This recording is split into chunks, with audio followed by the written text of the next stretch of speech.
Welcome to episode number 64 of Category 5 Technology TV. Today we'll be introducing our new feature called Robbie's Favorites. Ooh. And tonight we'll be looking at Robbie's favorite website for free desktop wallpaper that are compatible with Mac, Windows, and Linux. Sweet. We're also going to be talking to the founder of Ubuntu Linux. Mark Shuttleworth is going to be joining us for a live interview. Very exciting. And we will also be announcing the winners of the Jawbone Christmas Giveaway contest. Excellent. Looking at our news RSS feed, if you're subscribed to that, there's a lot of stuff going on this week. We launched our audio-only RSS MP3 feed, so if you want to subscribe for your standard MP3 player, you'll be able to listen to the show.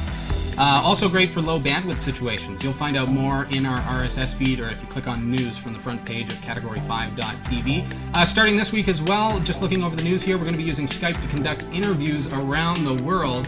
And of course, this is also going to be launching our new correspondent program. So we're positioning people, volunteers all over the world for Category 5 Technology TV to expand into new product markets and new regions and be able to conduct basically interviews from all around the world.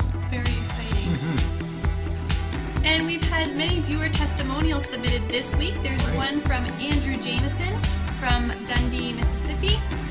Or Michigan. Michigan. Yeah. Pardon me.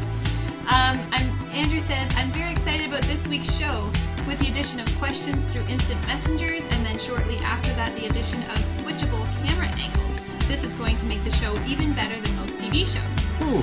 All this leaves one question burning in the back of my mind. How are you guys going to keep up with the extra question load with only two of you guys? Ha! That's where the correspondents come in. True. Sweet. And he was mentioning about the multiple camera angles. That's another thing in our news items. Big news for big fans of the show. Make sure you're checking out this site next week because we are introducing our behind-the-scenes camera. So registered viewers on our website, category5.tv, will actually be able to switch to a behind-the-scenes view so that you can kind of see what the set looks like from our perspective.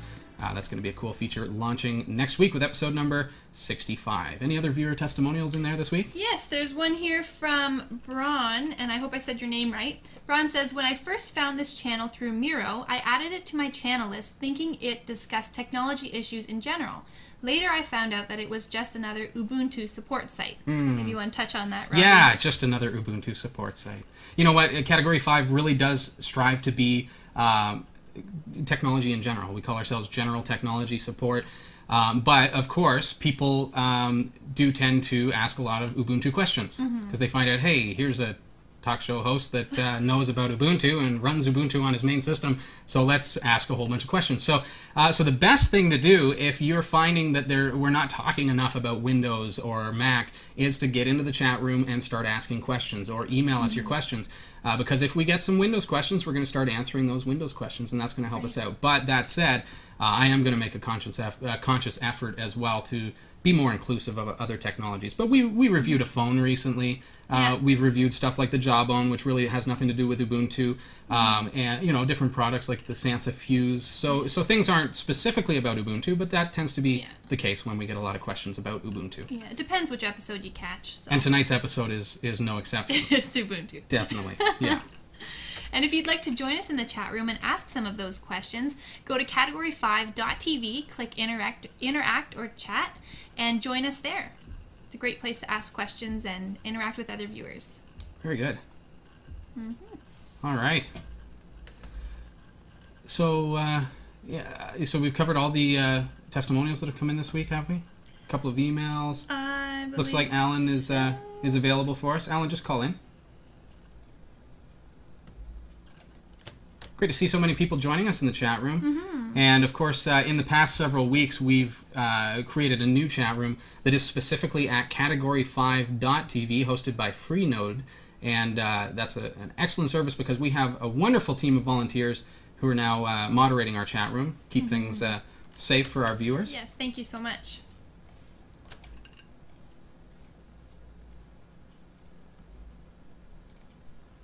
All right. Do you have anything to talk about while I've got all this tech geeky clicking and stuff to do? Oh, gee. So many new features that I've got to implement this week, so yeah. Very, very cool. Check out the website. There's the poll running asking whether you're going to purchase Category 5 DVDs or any other products this products that you've Christmas. seen on the show especially, yeah. What else? You can check out who's been watching. I think the United States is in number 1 for viewership. Canada's number 2, and then I think I want to say Sweden. Let me pull it up. It's running a bit slow. Let's have a look. It changes a lot, actually. United Kingdom, right? Cool. And then Sweden. So very interesting. So now is Alan with us right now? Alan, we're waiting on your video feed here from California.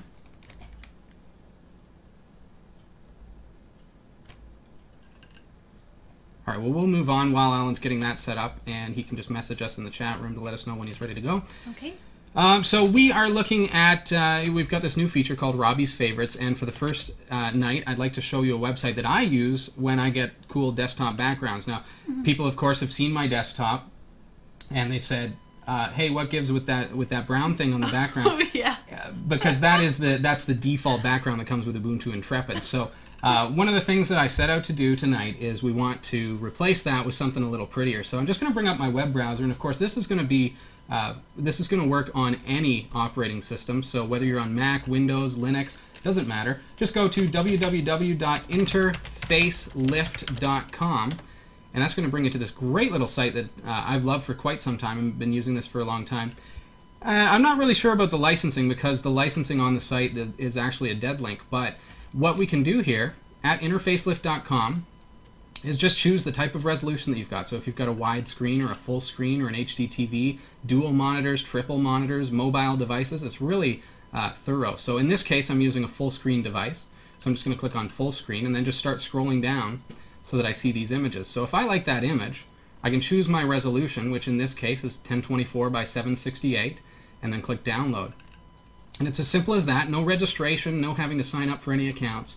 Now that image is up at 1024 by 768. I right click on that image, and it's going to be a little different per browser, but in my browser in Firefox it's set as desktop background, and it shows me a little preview. If I want to center it or stretch it, I'll just stretch it and set my desktop background. So now that brown display is all gone. And there we have it. So that is interfacelift.com. Great website if you're looking for free downloads for your desktop. Can you repeat that website again for our guests in the chat room? Yeah, that is interfacelift.com. All right. Thomas Gilling in the chat room saying, Carrie, check out pixelgirl.com.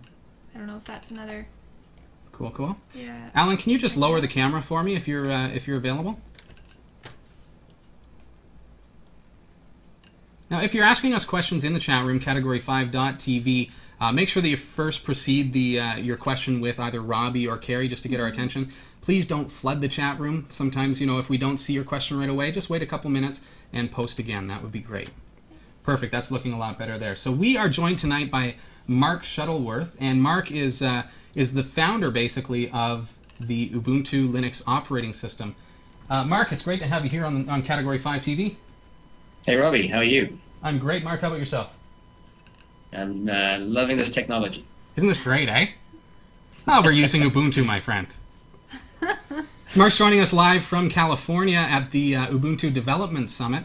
And just want to, just ask you a couple of brief questions, Mark, just to kind of get to know you and get to know a little bit about Linux. And you should understand that the purpose of our show is to kind of introduce people to new technologies, including Ubuntu Linux. And we have looked at some other distributions in the past as well. But a lot of our viewers are, either on the fence or maybe don't know a whole lot about Linux. And so as we're asking these questions, we're looking at them kind of from a new user standpoint. And those are kind of, the way that we'd like you to answer. So you're having a good time at the Development Summit down there? Yeah, we're being very well taken care of by Google. I've got the Google Panda Forest right here behind me. Great. We have about 250 people here, which is fantastic. The Wonderful. Bay Area is just such a buzz always to kind of get together, and yeah, just 1,000 different things to talk about for our next release, which would be 904. Wonderful. And now, just you personally, you've been putting your focus on providing this free Linux operating system, right? Why did you go from, just curious here, and tell me if I can ask this, but why did you go from being a successful entrepreneur to an astronaut of all things, and then to offering a free software product?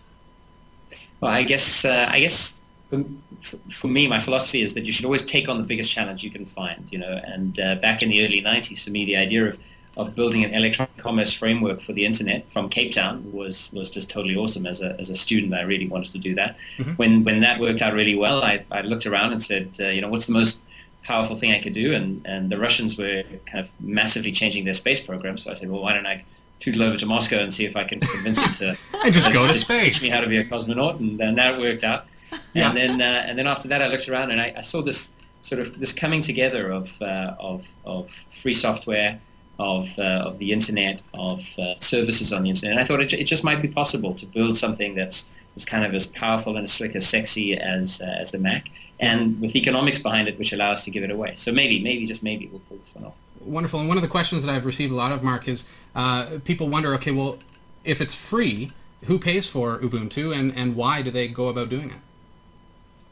I guess the best answer to that is everybody pays, and to a certain extent everyone benefits. So a good example of that is Intel fund a tremendous amount of work on Linux because they ship new hardware every couple of months, and they want to make sure that they can ship an operating system that on the same day reflects what their hardware can do. Okay. And so Linux is perfect for that. If they invest in Linux, then when they ship the hardware, they can put Linux on it, and people have software that can take advantage of that hardware immediately. So in a sense, Intel is making Ubuntu better. They do it for Red Flag, they do it for Red Hat, they do it for everybody. But in a sense, they're helping to pay for it. I contribute some. There are lots of different organizations that contribute some, and the net effect is something that then everybody benefits from. Wonderful. And the business model around it is really services driven. I see. So with the parent company Canonical, which you founded, speaking of services, so you provide corporate level support for the Ubuntu desktop Linux? Sure. So if you download Ubuntu and it works for you, then that costs me nothing, and it's delightful to have a sort of a passionate user who might help steer the platform to make it better. But a larger organization may well want a support contract, even though they don't have to license the product, they may still want a support contract. And so our business model is we have to operate in that sort of narrow gap where we can fund the continued development of the platform, offer services to people who want to use it commercially or in an environment where they want support or professional services, okay. and then still make it available to everybody from Wall Street to kind of Bangladesh. Cool. Wow. Now, I'm not really looking for a dictionary definition per se, Mark, but what does the word Ubuntu mean to you, and why did you choose to go with the word Ubuntu as the name of your desktop Linux operating system? It has a very special meaning. It means this sort of the essence of being a person, and particularly the idea that relationships between people are what's really important. And for South Africans, I'm South African, and for South Africans, it kind of represents the triumph of bringing people together to bring their best talents together for everybody's benefit. And so it just seemed like a wonderful word to use for the name of the project. Very cool. Carrie, are there any questions coming in the chat room at all? People who are wanting to ask anything specific to Mark? No, but if you do have a question, definitely type it in the chat room. There was one user who said that they wrote a college paper on you, Mark, so that's kind of exciting. I hope they got a great grade. Yeah. I have a question. I know you mentioned that it's a free software and people get passionate about it. How can the users become part of the Ubuntu community? I know that you have a team of developers. That's right, you're at the developers conference. How can users get involved in that? Well, so we have people from all over the world who help produce Ubuntu, and they participate at almost every level. So we have guys who show up and they want to make it sort of run faster on their hardware, and we also have guys who show up and want to make sure that there are basic introductory documents that explain how to use it in sort of Tamil Hindi, so that people from their community can learn it and understand it. And if you go to Ubuntu.com, there are a bunch of links around the community and around participation in the community. Those are a great place to start. Depending on what people's interests are, we can almost always accommodate and embrace new talent and new ideas. We have guys who work on advocacy, on marketing, people who help produce the software itself. There's just a huge range of ways to participate. I think if you put your arms around the whole community, you'd have some tens of thousands of people in your embrace, and it's huge. It's really quite incredible. Very good. Now, just backing up just a little bit, Mark, just thinking of those users who don't necessarily know what Ubuntu is or even what Linux is, how does Ubuntu kind of stand apart or stand, what makes it different from other Linux distributions or other operating systems? Well, I guess the first thing to say is that the fact that there are multiple Linux operating systems is one of the wonderful things, right, of free software. And each of those different systems has things to recommend it. So if one has time, it's worth checking out a couple of them rather than just one. The things we strive for in Ubuntu are ease of use, making it really easy for any user to get it installed, to have access to the low-hanging fruit, an easy on-ramp to the web, easy access to web browsers, email, right, basic Office applications, and so on. So we also strive to make it robust and secure and reliable for power users. But fundamentally, the focus is Linux for human beings, right? Right. And speaking of like just kind of the focus of how you program the software, like you've got the server operating system, you've got the desktop operating system, and you had also put a lot of work in with Intrepid with making it work on portable laptops and things like that. Very small laptops like the EPC. Are you keeping on with that direction of having kind of 3 bases for Ubuntu? Yeah, at least that many. And what I'd also like to have wow, is a sort of small handheld device version as well, because it seems to me that we're moving to a world where your data, your experience of technology is increasingly out there in the cloud. And you want to be able to access that, from a device in your pocket or from a laptop or from your desktop at home, and have access to the same data used in the same way. So if we're able to provide people with that common platform in future, that will be a wonderful thing. Yeah, how awesome would that be? Carrie, you have a question coming into you? Yeah, there's a question here from Underdog in the chat room for you, Mark. Underdog would like to know, how long do you think it will take for Ubuntu to go mainstream on the desktop? Oh, that's an interesting question. I don't know, and I don't see us as being in a major battle for mainstreamness. What we're in is a battle to produce something wonderful that's easy to use, that's powerful, and that does its own things. In some parts of the world, we see Linux actually shipping on a significant percentage of the computers that ship. I think in China it's something like 30 to 40%. In India it's similar. And what's really interesting to me is that increasingly we see evidence that when those computers come back for repair, they still have Linux on them. And so a lot of people thought that Linux was really just a kind of a fig leaf for pirated Windows. But to my mind, it's clear. If we can deliver the functionality that people want, the web, Facebook, basic Office applications, and Category so on, 5.2, then they'll live with it. They'll use it, and that's the story. That's the great thing, is that we're stepping into this world where it's not just one operating system, and certainly Ubuntu has had a huge role in making desktop Linux something that's viable for an end user. I mean, I could give this to Grandma and she'd be able to use it. You know what I mean?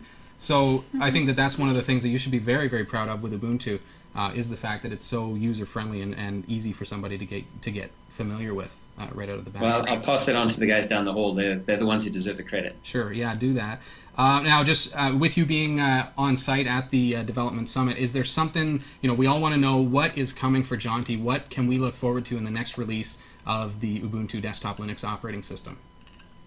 So on the desktop, my sort of interest now is on making things sort of really strikingly beautiful.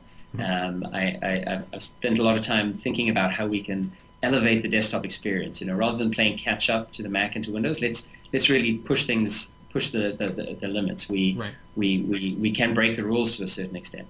So we'll be doing quite a bit of work around the sort of desktop experience, notifications, how applications bring your attention to something that's not essentially critical. We'll be doing some work there, and starting to invest quite a lot in the launching and switching experience, how people find applications, how they run them. In the free software world, it's not necessary for us to be. We can blur the line between the operating system and the application and focus on what people want to get done. Because in the proprietary software world, you have different companies selling products. Effectively, each piece of software is a separate product. In the free software world, we can integrate all of those things together and just help users focus on what they want to get done. I want to write a letter, or I want to get onto Facebook, right, or I want to get onto Skype. And so we're trying to shift the emphasis to take advantage of that. And the first pieces of that will show up in Jaunty Jackalope. So are we mainly talking about eye candy here, or are we actually talking about the interface itself and the way that the operating system functions? Well, the tricky thing, then the interesting thing, is to try to pull together eye candy and productivity. Making something shiny doesn't help nearly as much as making something feel, a joy to use. Yeah. And so that's the key. Yeah, we have a whole bunch of new capabilities in the platform at the moment that are showing up as eye candy. 3D effects, OpenGL. But the question is how we can harness those things to actually make people more productive, and that's the real challenge for us. Very cool. I know that the Compass Fusion Cube has been a big productivity booster for me. And not to mention, it saved a lot of desk space because I was able to actually get rid of my second monitor because I've got 4 sides to my cube, right? So that really helps me out. So, any other questions? Isn't it interesting how just giving a spatial awareness to those virtual desktops suddenly makes it a real thing? Very much so. Beforehand, it sort of felt abstract and strange. And for those who think that the cube, for example, is just eye candy, it's really a productivity thing because I've got basically, like, as far as my mind can fathom it, I've got like 4 computer screens, and I've got access to be able to flip them around and have different applications up on each screen. So I'm really excited to see what's going to happen with Jaunty as well. There's a question here in the chat room from Braun, and Braun would like to know your thoughts on the relationship with Debian. So Debian is our rock, effectively. For those who new to Linux, there are multiple different distributions, and often distributions sort of build off one another. So somebody will take an existing distribution and modify it and change it to enhance or focus attention on a specific area. And there's this amazing distribution called Debian. It's probably the broadest, biggest community in free software. And Ubuntu is very much based on Debian. So that makes it for a complex relationship because we do a tremendous amount of work. We've got very specific priorities. We get a tremendous amount of attention, and a lot of the good stuff that flows into Ubuntu has actually come from Debian. So that does create something of a complex relationship, right? But we work hard on that relationship, and increasingly I'm seeing some signs from the Debian community that they're actually appreciative and insightful as to what we bring to that relationship. So it's a very symbiotic relationship from my perspective. Oh, I see. I wouldn't want to build Ubuntu any other way than kind of in partnership with Debian. And increasingly, I think there are Debian guys who are willing to stand up and say that Ubuntu's existence has been really good for Debian too. And so Ubuntu is giving back to the Debian community as well. We did a quick sort of trawl through the Debian tracker, and there was something like 3,000 bugs that had been conversations with between Ubuntu and Debian developers for the latest Debian release, and something like 500 of them had patches that had been accepted and landed. So it's a not insignificant contribution to Debian, and I think gradually people are becoming aware of that. That's good to hear. Are there any final questions in the chat room before we move on, or do you have any questions, Carrie, for Mark? I think that was it for the chat room. No, I think that pretty much answers all the questions that I came to the interview with. Thank you so much, Mark. It was definitely informative, and I know all the viewers certainly appreciate your idea of philanthropy and how you just want to help everyone out. It's really appreciated. Definitely. Well, if we can bring together amazing technology, amazing sort of social processes, and an interesting new business model, I think that's a win. So thank you very much, guys. It was nice to meet you. Mark, thank you very much for being on Category 5 TV. Take care. Stay well. You're watching Category 5 Technology TV. I'm your host, Robbie Ferguson, and Carrie's here with me. Thanks, Mark, for being on the show. And if you have any questions for us, you can join us in the chat room at www.category5.tv. We are going to be taking out a look at a bunch of different things tonight and see what we're able to fit into the show. And certainly, now I think that we've got some questions that had come in through email that we should probably take a look at to get things going. Lots and lots. Let me just pull it up here.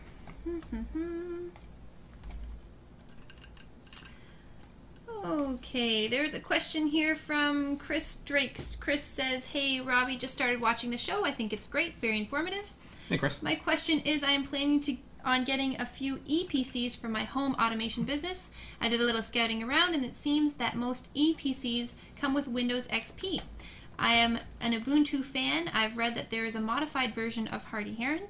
My question is, should I use this version, or use the full version and find my own drivers for things that don't work. I see. Which would you choose?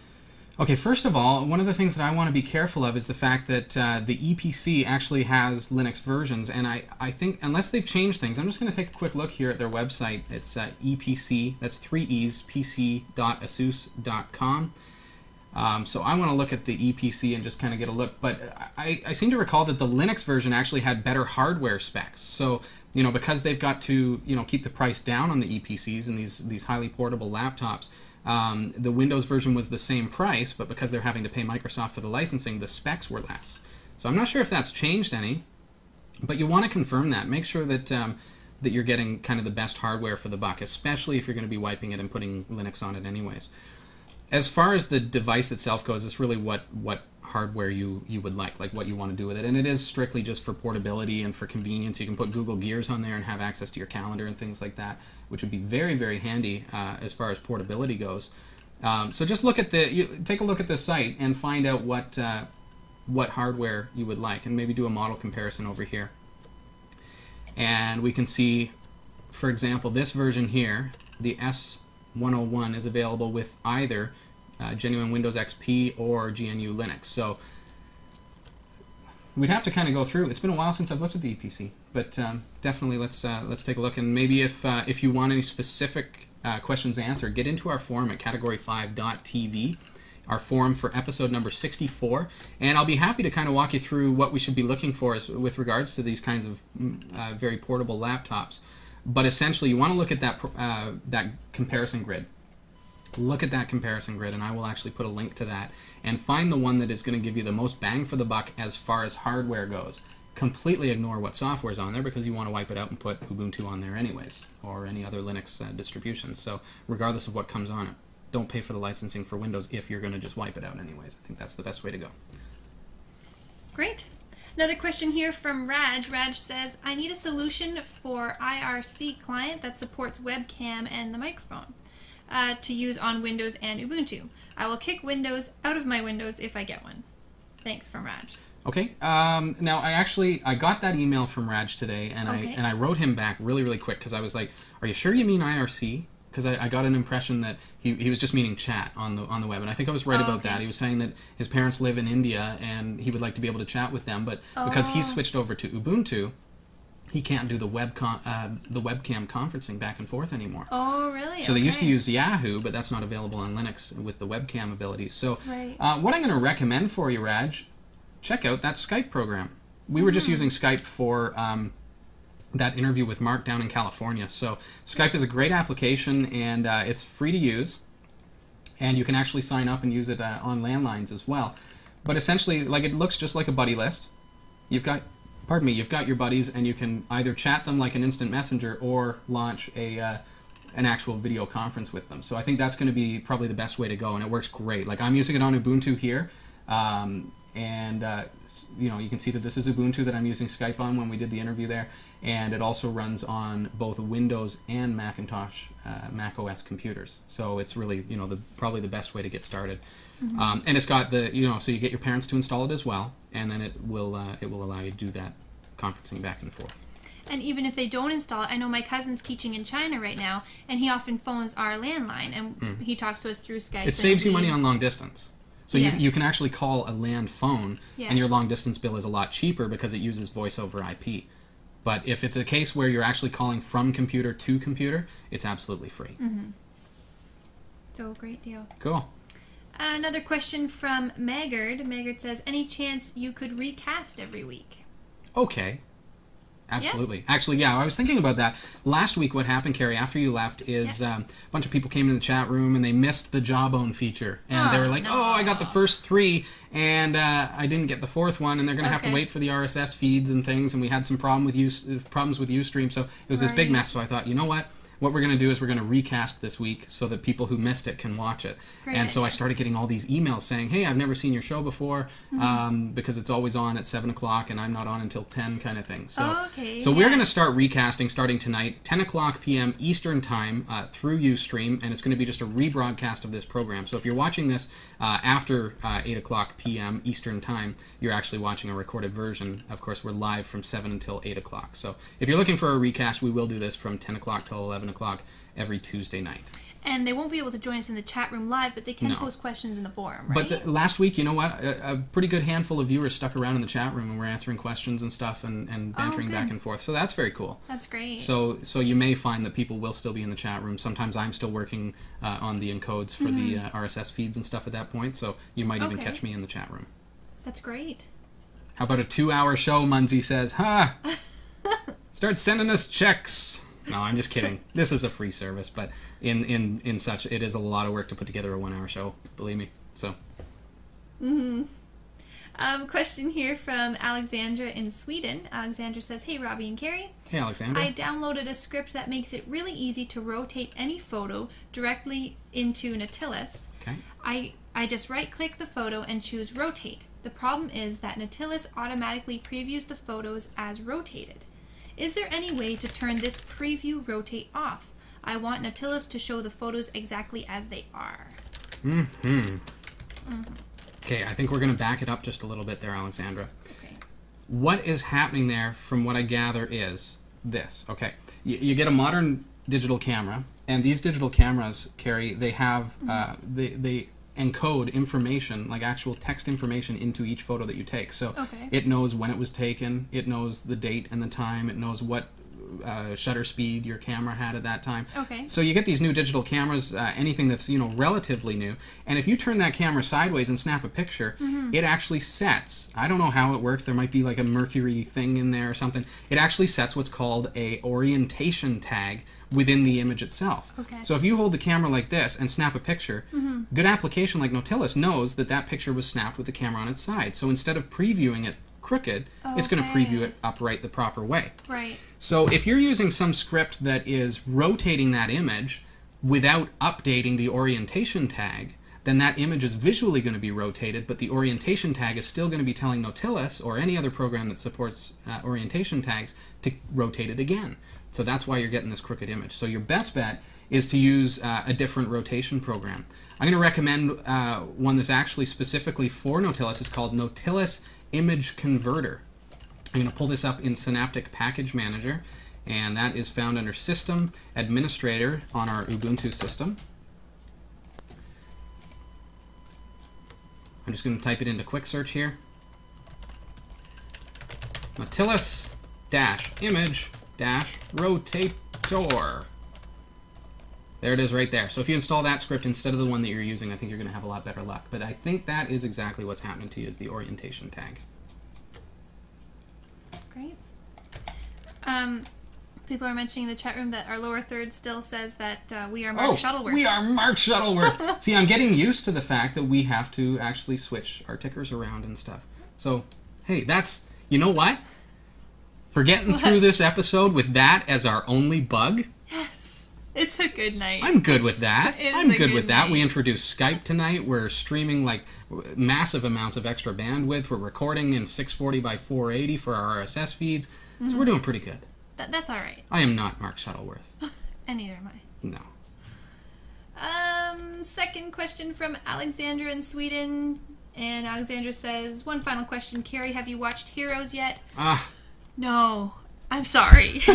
I need to borrow them from dear. Robbie over You Christmas. absolutely do. So I will. I will. I promise. Let's see, another question from David Hamilton. David Hamilton says, hey Robbie, I'm having some trouble. I got an email from myself about an advertisement for some technology company. I don't know why it's being sent, and it's being sent to everyone in my contact lists. I thought this couldn't happen with Ubuntu. Do you know how to make it stop? Please. Thought I couldn't get a virus with Ubuntu, and he's wondering why the viruses are coming to him, signed by him.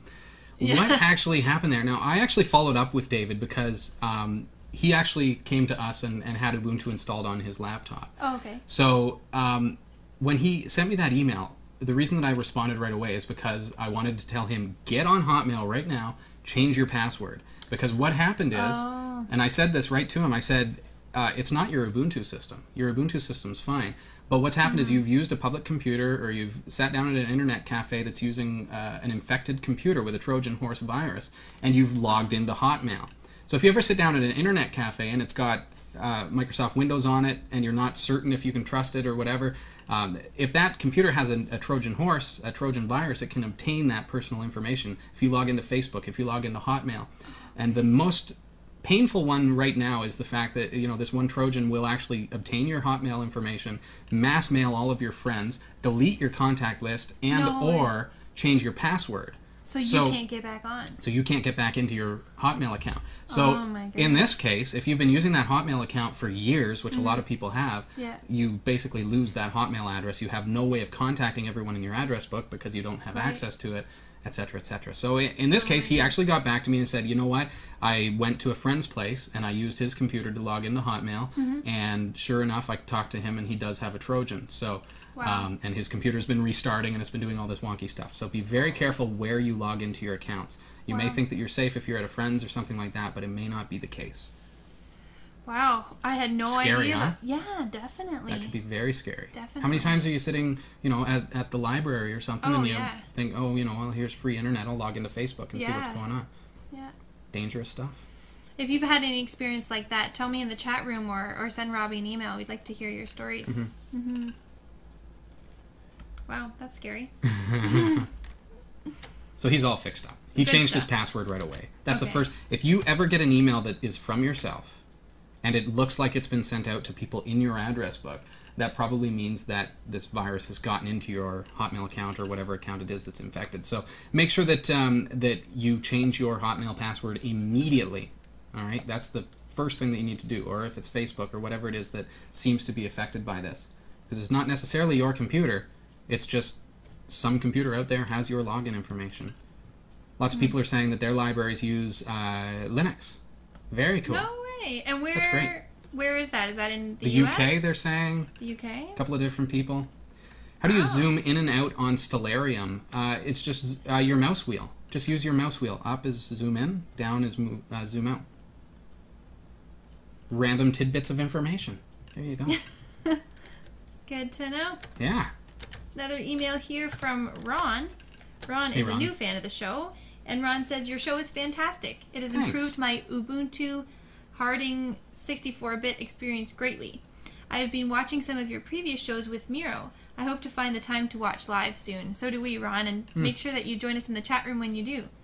And Ron wants to know, any chance you can get me moving in the proper direction to set up my wireless and not have to use NDIS wrapper?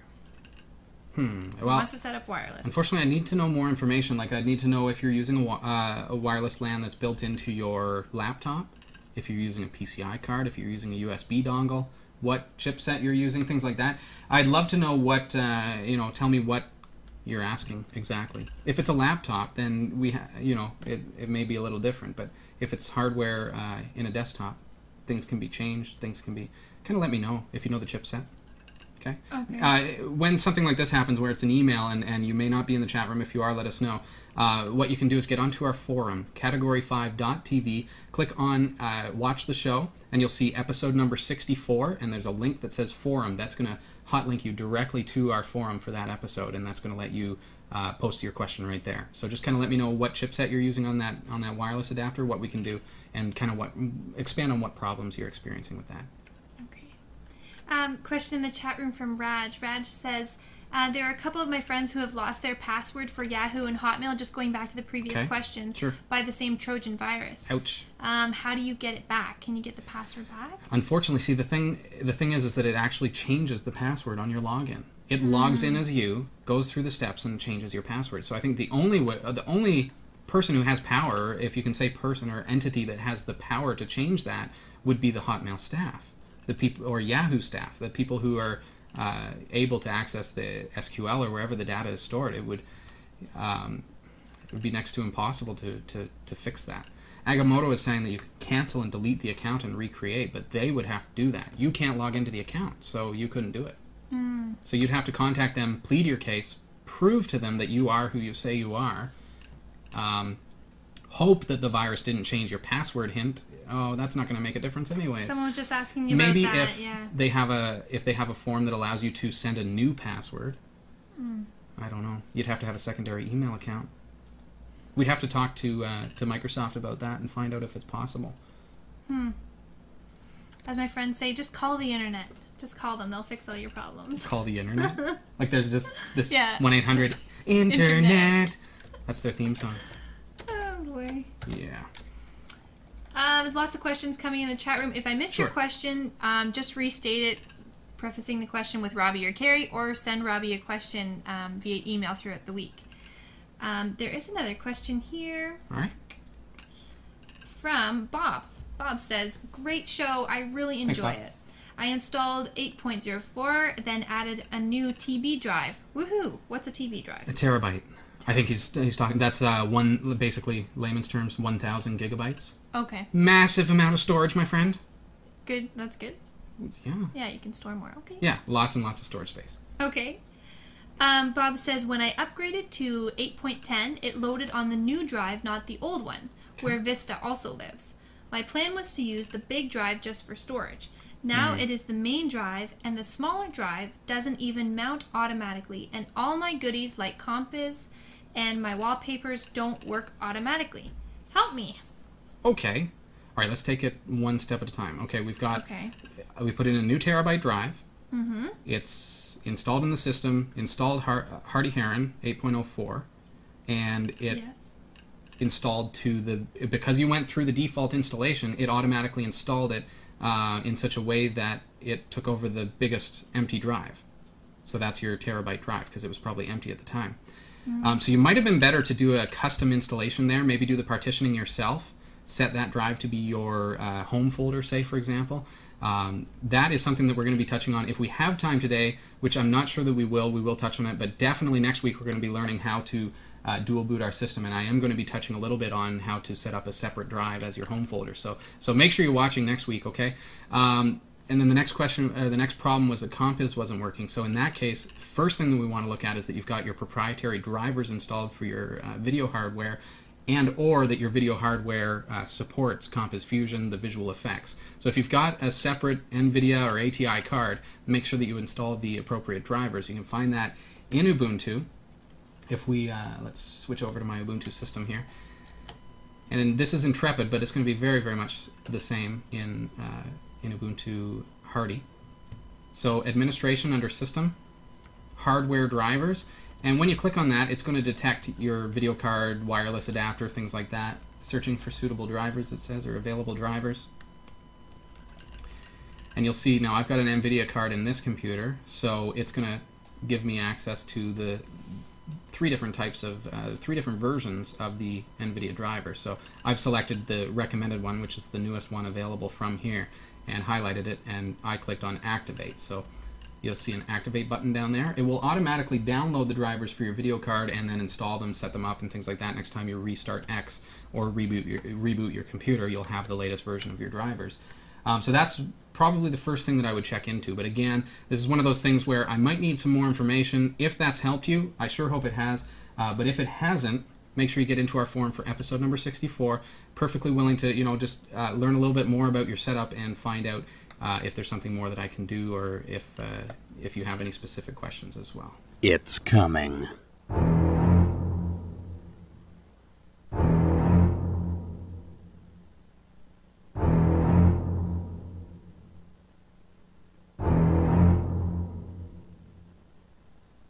Jawbone and Category 5 TV want to keep you safe on the roads this holiday season.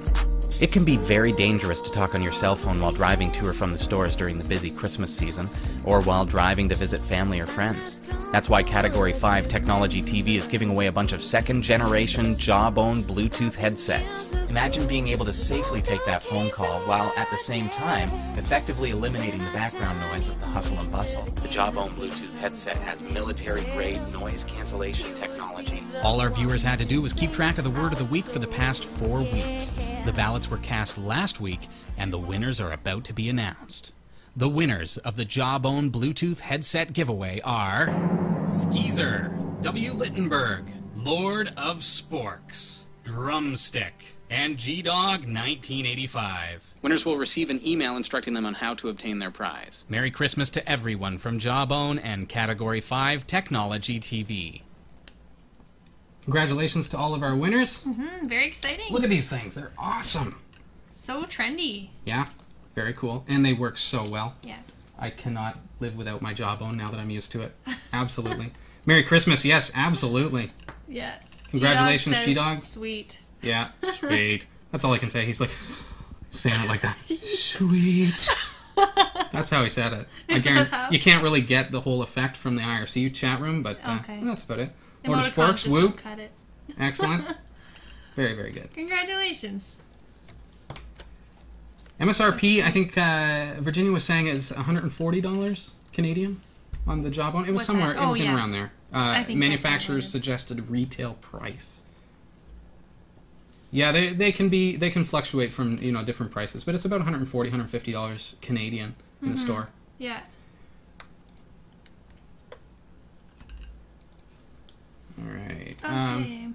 Okay. Sorry, if you got a question. Oh, we're looking at the same question. Are we? I've got the chat room up and I'm looking over here, and she's Can I read go it? ahead. Can I read it? You read it. Thank you. Okay. This is from a guest in the chat room, says, Robbie, how do you mount a Windows drive to retrieve files using Ubuntu Windows Drive? Windows Drive had blue screen of death, and I need to retrieve many files. Okay. So, unfortunately, I can't... Oh, wait, I can demonstrate this, I think, because I've got my virtual machine.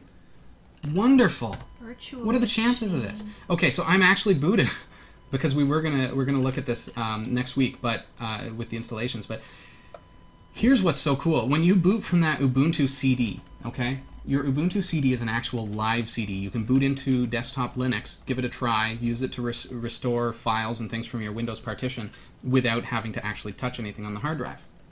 So it supports NT file system, the NTFS, which is what you're going to be using in Windows XP, other modern Windows operating systems. So when you boot to the Ubuntu CD, once you get in, and if you have trouble getting in, press F4 and enable just safe graphics mode when you boot.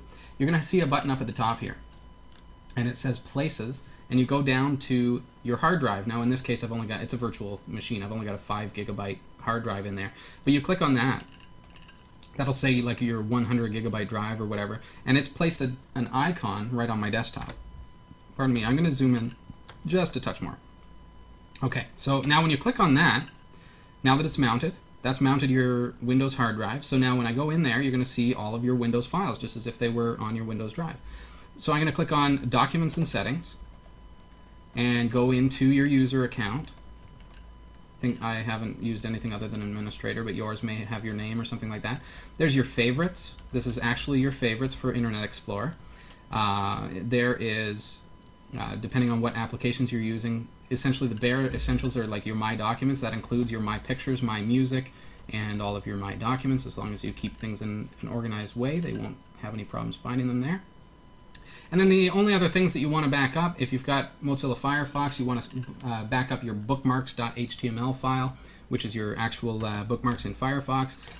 If you've got Microsoft Outlook installed, Outlook Express, using that for email, talk to me. I'll walk you through getting the actual files from that as well. But that will give you access anyways. That answers your question for that way, and will allow you to copy files. So then, of course, you can use your network and copy things directly through your network, or if you've got, better yet, a USB drive, if you hook up your USB external, you'll be able to back up your files directly to that. If the hard drive isn't damaged, you can reformat it, reinstall Windows, or if you want to install Linux and give it a try, that's always an option. And you've got your backup, you can restore it back to your computer. Robbie, a guest in the chat room is saying the Windows drive will not mount for some reason. Oh! Is it NTFS? Windows XP?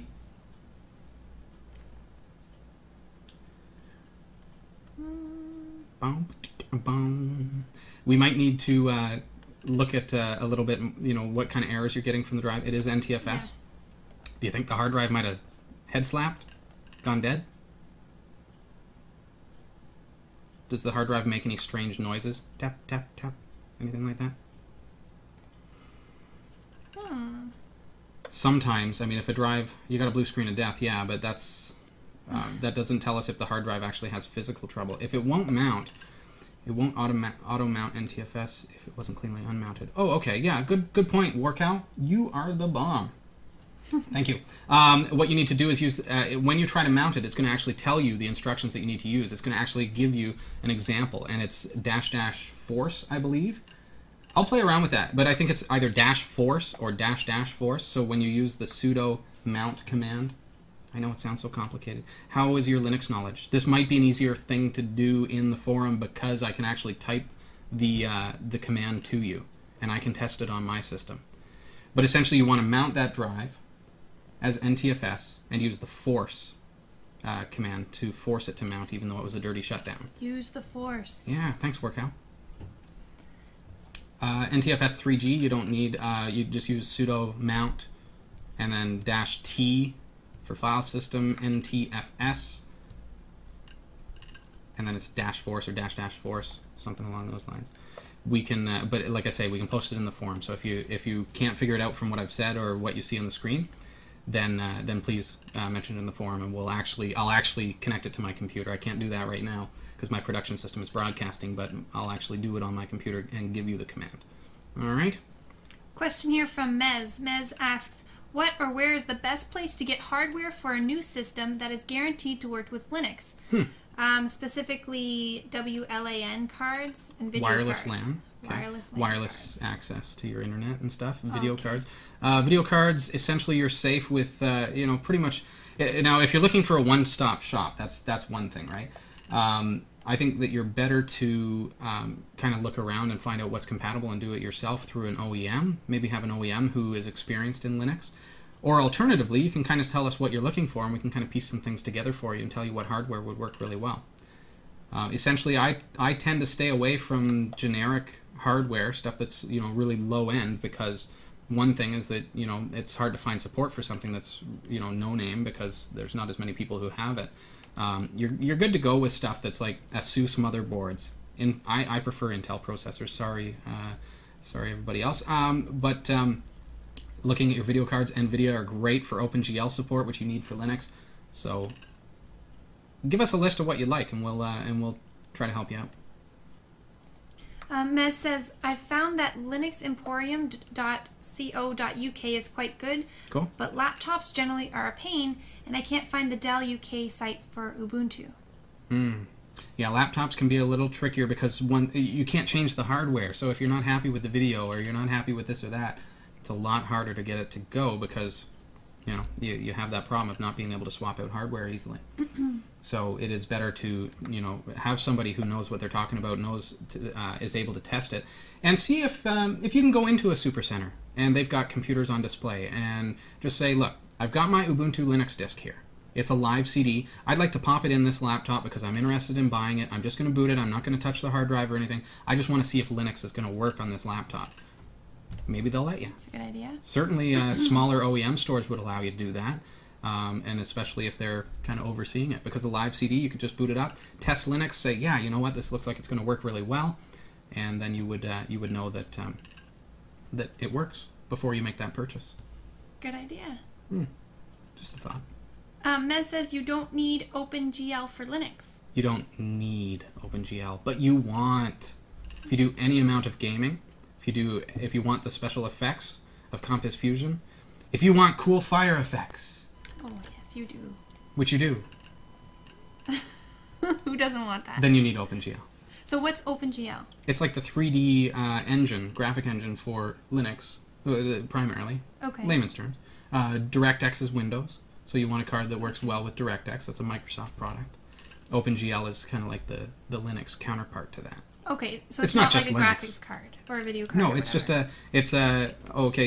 Ben Bewick is giving us it's Open Graphics Library. Oh, thank you. There you go. Underdog is saying, Robbie, tell them that you purchase laptops that have Ubuntu pre-installed direct from Dell. That you can? That you can? Very get cool. them? Okay.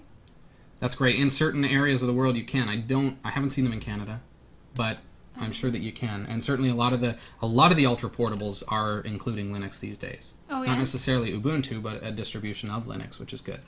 So. Okay. And you can get Linux on, is it iPhones?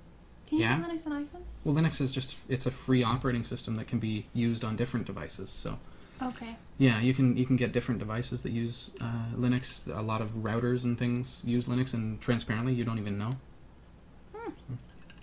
All right.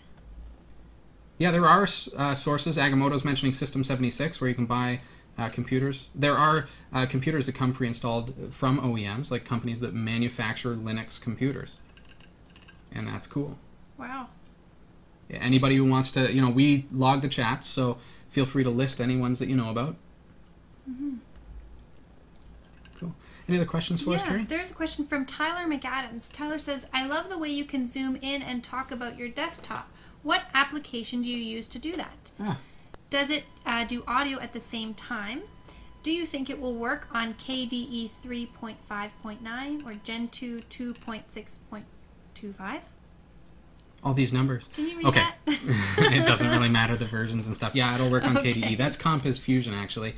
Okay. And that's kind of what we were talking about a little bit with Mark about iCandy, is the fact that we can do things like that. And for me, oh my goodness, is it ever lovely to be able to zoom in like that. For you guys, it makes it so much better. I mean, we broadcast at 320 by 240. That's what Ustream gives us. So we can't do full resolution screencasts. Like if I were to try to show you something on the screen here and tell you to go up here and click this and that, can you read that?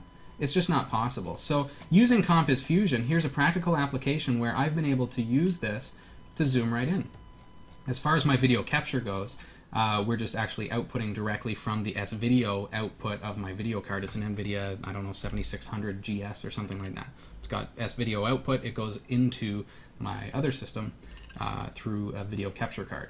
So very, very simple setup. If you really want to know, I actually should probably put together a document that explains exactly how we do it, because I get a lot of those questions. How do you do it? What kind of cameras do you use? Yeah. I'll maybe put together a document that shows, how things work. And once you guys start using the behind-the-scenes camera, you'll be able to see some of that equipment as well. That's next week, eh? That's next week. Very exciting. How cool is that? So if you haven't got a user account at category5.tv, it's absolutely free. Get over there, and you'll be able to watch that next week as well. Like the behind the scenes. See what we see. People asking if I've ever heard of Project Looking Glass. I did back when they first started working on it and kind of announced it. And that's what turned me on to Barrel at the time, because that was the first one that was in production that could be run on basically non-proprietary hardware, stuff that was really cheaply available. So I started looking at Barrel as opposed to Looking Glass.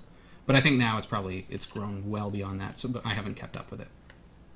Another engine for graphics and effects and things like that. Barrel is? Barrel was the precursor to Compiz Fusion, but Barrel shut down and Compiz Fusion took over. Okay. Very confusing, isn't it?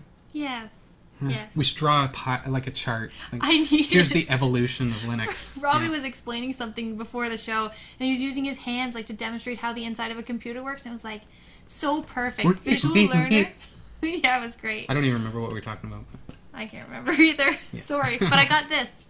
Yeah, Barrel was a fork originally out of Compiz, and then it fizzled out, but Compiz Fusion then grabbed a lot of the cool things that Barrel was doing, because Barrel was more into the funky stuff, where Compiz was going more towards the business end.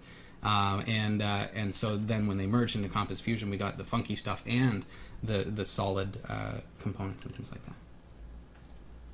that. The question here from G-Dog. G-Dog says, Robbie, what is a thing on Compiz? I don't understand the question. Sorry, G-Dog. Robbie? What's the new thing What's the on new Compiz? thing? I'm not sure what you mean, G-Dog. Sorry. You have to explain the question for me. Cool. And if you have a question, almost out of time, so make sure that you send Robbie an email later in the week. Definitely, we are I pretty know much I've out of missed time. lots, yeah. But yeah, if we've missed any questions in the chat room or anything, forgive us. We try to keep up with the chat room. We try to get all your questions in. If we didn't answer your question, if we saw it, we will answer it next week. If we didn't, make sure you ask us. Send me an email. Just click interact at category5.tv, and that will put you right in the priority queue. Great. Good to see so many people joining us in the chat room tonight. This has been great. Yeah. And nice that, thank you, moderators. Yeah. We appreciate you very, very much. Anybody new here? First time watching Category 5 Technology TV? There are lots of new members this week. Cool. Big Head Bob from Las Vegas. One Wanman from USA, Chevy TPI from USA, C. Brookins from Georgia, Wangley from Aland. Is that what that says? Aland. I don't know how to say it, but it's near Sweden. Okay. Welcome. Yeah. Tech Gecko from Aurelia, Ontario. Hey, that's near us. Shout out. Very cool. Dementor from Texas, AZ from Indiana, Chris D. Who else we got here? Dos Bomber, Pennsylvania, TS Macaris from Toronto, Annoyance from USA, Cresho, Los Angeles, Jinha, USA, Take a breath. Pixels Pop, Ontario, Quester from Nebraska. Welcome. Everybody who's new to the Category 5 community. Thank you for joining up. It is a free service, and we appreciate every one of you. We love having you here. This is www.category5.tv. We'll see you next week. I'm Robbie Ferguson. I'm Carrie. Good night.